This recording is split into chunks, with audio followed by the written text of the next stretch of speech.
The Awakening by Kate Chopin, chapters 27 and 28.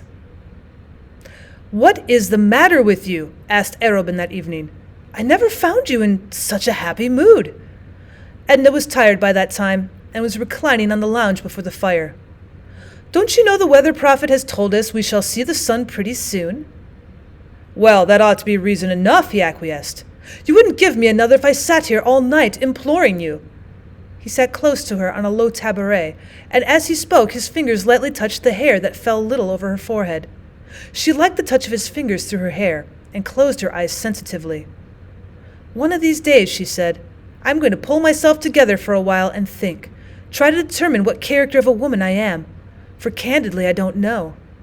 By all the codes which I'm acquainted with, I'm a devilishly wicked specimen of the sex, but some way I can't convince myself that I am. I must think about it." "Don't. What's the use? Why should you bother thinking about it when I can tell you what manner of woman you are?" His fingers strayed occasionally down to her warm, smooth cheeks and firm chin, which was growing a little full and double. "Oh, yes, you'll tell me that I'm adorable and everything that is captivating. Spare yourself the effort." "Well, no, I shan't tell you anything of the sort, though I shouldn't be lying if I did." "Do you know Mademoiselle Reisz?" she asked irrelevantly. "The pianist? Well, I know her by sight. I've heard her play." "She says queer things sometimes in a bantering way that you don't notice at the time, and you find yourself thinking about afterward." "For instance?" "Well, for instance, when I left her today, she put her arms around me and felt my shoulder blades to see if my wings were strong, she said. The bird that would soar above the level plane of tradition and prejudice must have strong wings.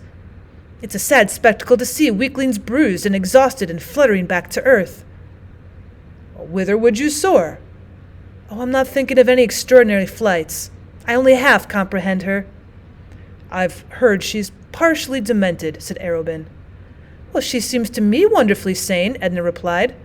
"I'm told she's extremely disagreeable and unpleasant. Why have you introduced her at a moment when I desired to talk of you?" "Oh, talk of me if you like," cried Edna, clasping her hands beneath her head. "But let me think of something else while you do." "I'm jealous of your thoughts tonight. They're making you a little kinder than usual, but some way I feel as if they're wandering, as if they're not here with me." She only looked at him and smiled.